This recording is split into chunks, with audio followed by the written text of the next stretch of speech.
বানাক্ৰান্ত শিক্ষাৰ্থীসকলৰ বাবে অত্যন্ত হতাশৰ খবৰ। বিনামূলীয়াকৈ শিক্ষাৰ্থীসকলে উলিয়াব পাৰিব বানপানীত বিনষ্ট হোৱা বা হেৰুৱা মাৰ্কশ্বিট চাৰ্টিফিকেটৰ প্ৰতিলিপি। পূৰ্বৰ দৰে দিব নালাগে পুলিচ ৰিপৰ্ট। ইতিমধ্যে অসম ৰাজ্যিক বিদ্যালয় শিক্ষা পৰিষদে এই সিদ্ধান্ত গ্ৰহণ কৰিছে। ASSEBৰ পৰ্টেলত অনলাইন আবেদন কৰি লাভ কৰিব পাৰিব এই নথিসমূহ। উল্লেখ্য যে শেহতীয়া বানপানীৰ ফলত শিৱসাগৰ, যোৰহাট, গোলাঘাট আৰু চৰাইদেউ জিলাৰ শিক্ষাৰ্থীসকলৰ শৈক্ষিক নথিপত্ৰসমূহ বিনষ্ট হয়। শিক্ষাৰ্থীসকলৰ যাতে কোনো অসুবিধা নহয় তাৰ প্ৰতি লক্ষ্য ৰাখি এই সিদ্ধান্ত গ্ৰহণ কৰা হৈছে।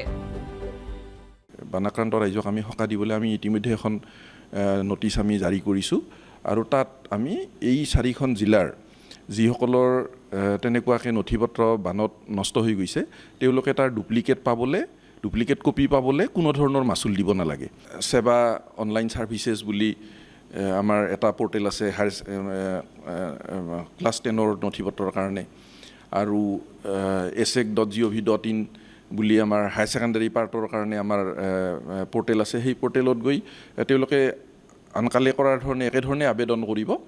যেতিয়া ডুপ্লিকেট কপিৰ কাৰণে আবেদন কৰে তাত এটা পুলিচ ৰিপৰ্ট এটা আপলোড কৰি দিব লাগে যে তেওঁৰ আগৰ নথিখিনি হেৰাইছে বা নষ্ট হৈছে তেনেকুৱাকৈ। ইয়াত আমি সেই বস্তুটোৰ পৰা সেই নথিৰ পৰা আমি ৰেহাই দিছোঁ। আনহাতে উচ্চতৰ মাধ্যমিকৰ শিক্ষাৰ্থীয়ে লাভ কৰিব 1000 টকা, স্নাতক শিক্ষাৰ্থীসকলে 3000 টকা আৰু স্নাতকোত্তৰ পৰ্যায়ৰ শিক্ষাৰ্থীসকলে 5000 টকাকৈ এককালীন সাহায্য লাভ কৰিব। একেদৰে ক্ষতিগ্ৰস্ত বিদ্যালয়ত ইউনিফৰ্ম ক্ৰয়ৰ বাবে চৰকাৰে প্ৰদান কৰিব ধনৰাশি।